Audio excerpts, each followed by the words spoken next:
अरे हरिया, तुम अभी तक खेत में क्या कर रहे हो? अंधेरा होने वाला है, घर चले जाओ, वरना तुम्हें पता है ना। हाँ मानसिंह, पता है, मुझे डराओ मत, पर थोड़ा सा काम बचा है, ये निपटा कर जा ही रहा हूं।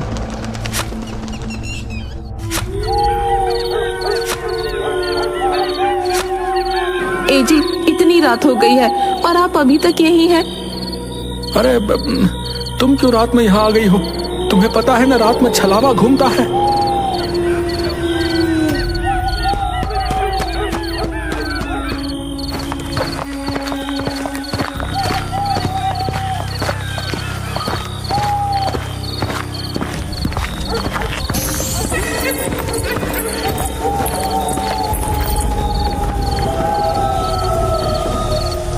क्या हो गया?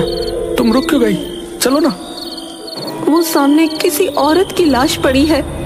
अरे हाँ, ये कौन है? हरिया ने उसके पास जाकर देखा तो वो उसकी पत्नी की लाश थी। ये देखकर वो बहुत घबरा गया। उसने मुड़कर देखा तो उसकी पत्नी सामने भी खड़ी थी। वो उसके पास पहुंचा।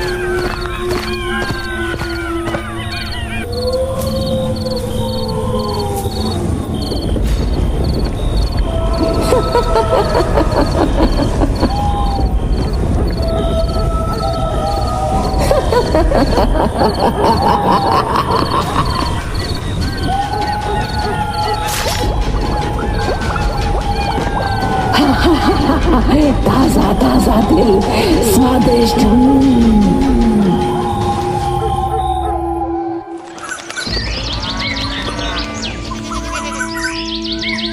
जब हरिया के छोटे भाई रमेश के पास पहुंची तो वो अगले ही दिन गांव आ गया।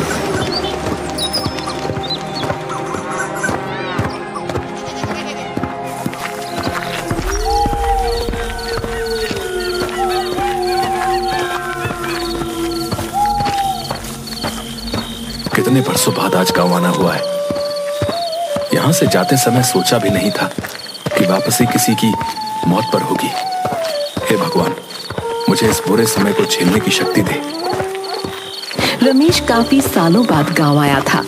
वो बदले हुए गांव को देखता हुआ अपने घर की तरफ बढ़ रहा था। उसके मन में गांव में आने की खुशी भी थी और अपने भैया भाभी को खोने का दुख भी था। तभी अचानक उसे हरिया ने आवाज दी। अरे रमेश, अरे तुम आ गए। अरे कैसे हो? भैया, आप? पर आप तो नहीं, मैं ठीक हूँ, पर छलावा ने तुम्हारी भाभी को मार दिया। लेकिन मानसिंह ने तो फोन पर बताया था कि तभी दूसरी तरफ से किसी की आवाज आई। उसने उस तरफ देखा तो वहाँ मानसिंह खड़ा था।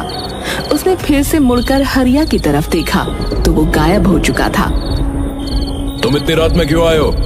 तुम्हें पता है ना इस गांव में छलावा का प्रकोप है।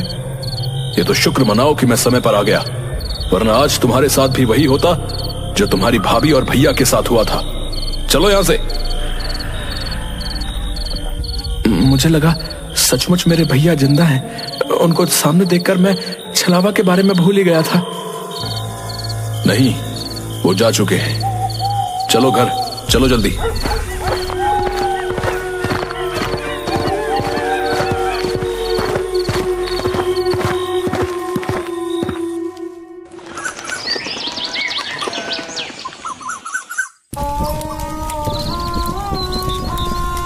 भैया, मैं आपकी चिता की अग्नि को साक्षी मानकर ये कसम खाता हूं कि मैं उस छलावा से आपका बदला जरूर लूंगा।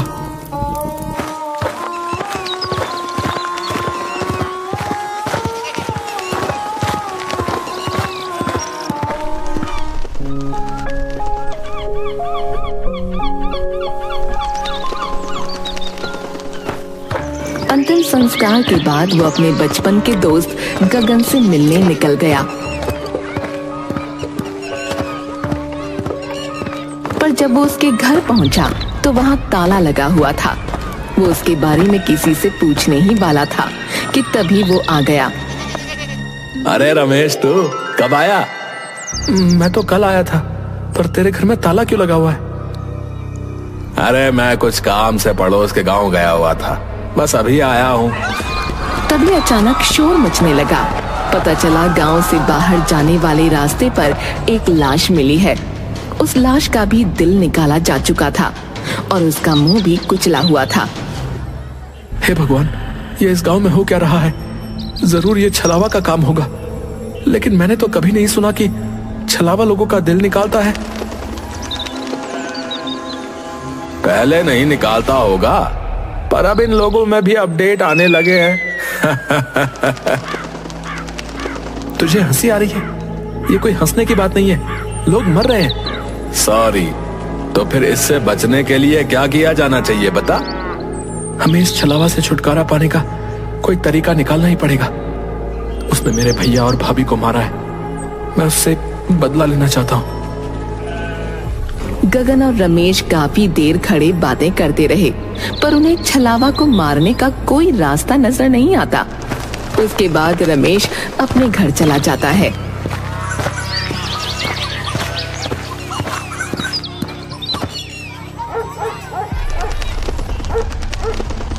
मैं छलावा से बदला तो लेकर रहूंगा, कुछ भी हो जाए। रमेश छलावा को मारने के तरीके सोच रहा था। किसी ने उसका दरवाजा जोरों से खटखटाया। वो झिझक गया। कौन है? कौन है? अरे मैं हूं मान सिंह, जल्दी से दरवाजा खोलो, छलावा ने किसी को मार दिया है। आता हूं। रमेश हड़बड़ाहट में उठा और उसने जाकर दरवाजा खोला। सामने मान सिंह की लाश पड़ी थी। उसके सीने से उसका दिल निकाला जा चुका था और जमीन खून से लाल हो चुकी थी। Oh my God, oh my God, ये क्या हो गया? मान सिंह, तुम्हारे साथ ये किसने किया? मैंने।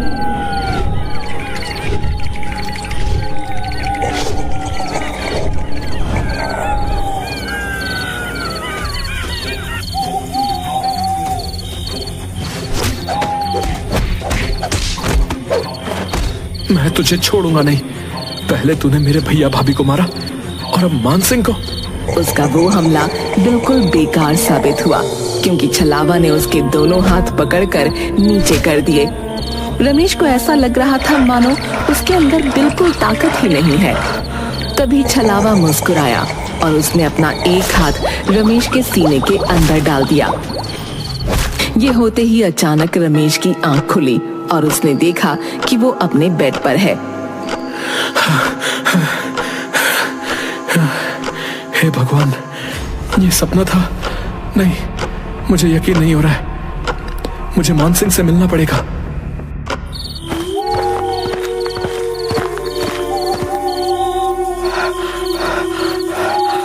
अरे क्या हुआ, तुम ऐसे हाफ क्यों रहे हो? मैंने सपना देखा कि छलावा ने तुम्हें भी मार दिया और मुझे भी। मैंने अपने बड़े बूढ़ों से सुना है कि अगर तुम्हारे सपने में कभी छलावा आए, इसका मतलब वो आसपास ही है। कहीं तुम छलावा ही तो नहीं? अरे पागल, मैं छलावा नहीं हूँ, तो खुद मेरे पास चलकर आया है। कहीं तू तो छलावा नहीं?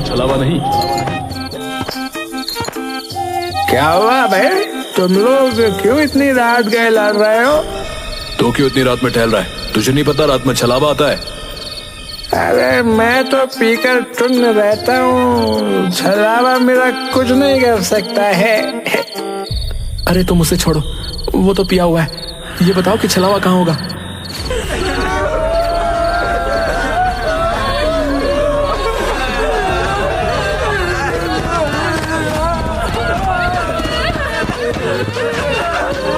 क्या हुआ सरपंच जी?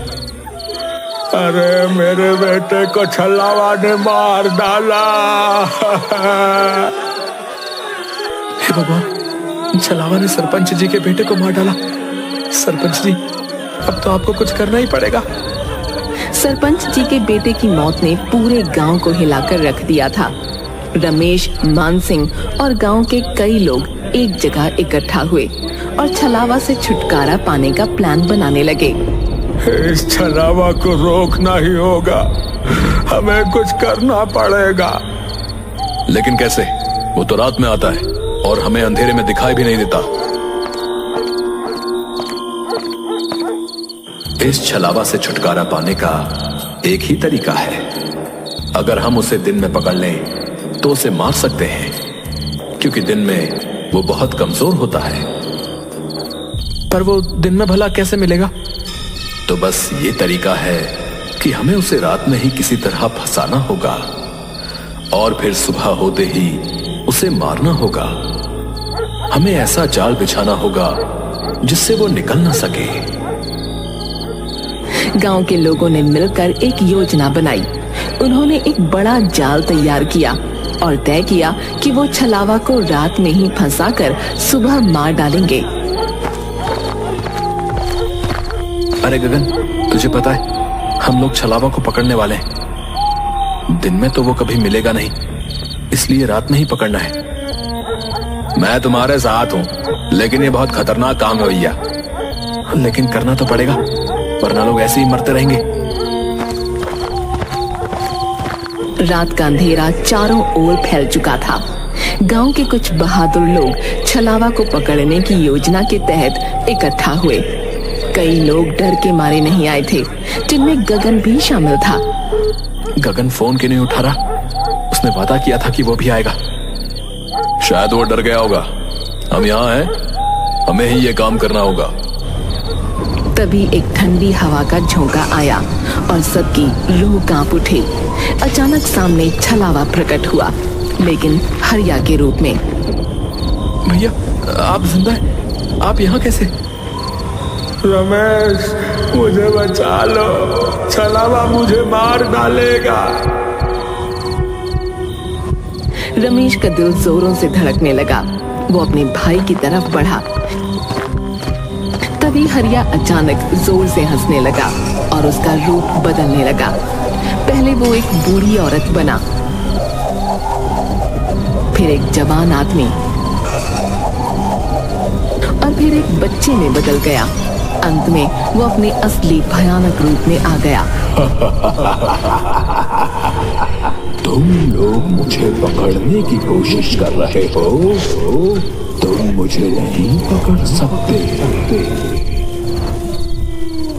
तभी एक आदमी ने हिम्मत दिखाई और छलावा की तरफ भागा। मैं तुझे नहीं छोड़ूंगा, आज तुझे मार कर ही रहूंगा।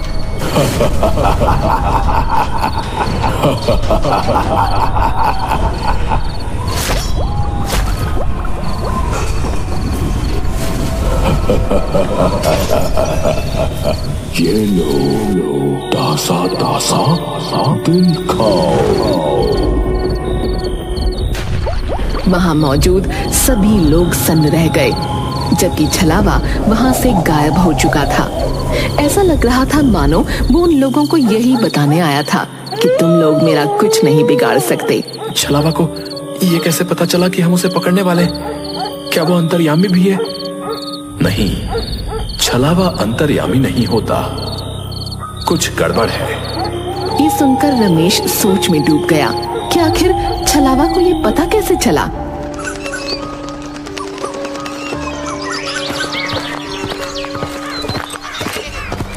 गगन, तुम कल रात को क्यों नहीं आए?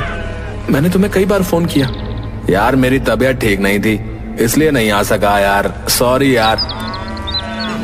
रमेश और गगन गांव की गलियों में टहलते हुए एक पुराने मंदिर के पास पहुंचे।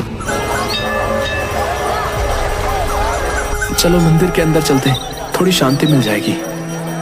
नहीं नहीं, मैं मंदिर के अंदर नहीं जा सकता, मेरी तबीयत अभी भी ठीक नहीं है। क्यों बहाना बना रहे हो? चलो अंदर।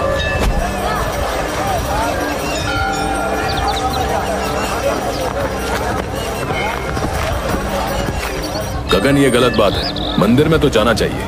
हाँ हाँ, अंदर चलो, तुम्हें अच्छा लगेगा। नहीं, मुझे छोड़ दो, मैं अंदर नहीं जा सकता।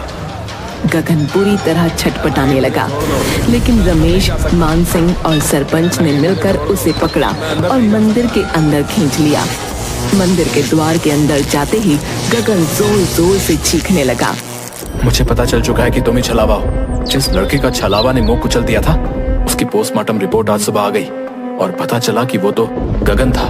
यानी जो गगन मुझसे मिलता है वो छलावा है, जो दिन में गांव की खबरें लेने आता है और रात में शिकार करता है। भयानक बदलाव आ गया। उसकी आंखें लाल हो गईं और उसका चेहरा जैसे फटने को हो गया। वो खुद को छुड़ाने की कोशिश में बुरी तरह से चीख रहा था। नहीं, मुझे छोड़ दो। तूने मेरे भैया भाभी दोस्त सबको मार डाला। आज मेरा बदला पूरा होगा। रमेश और बाकी लोगों ने उसे मंदिर के पवित्र स्थान की तरफ खींचा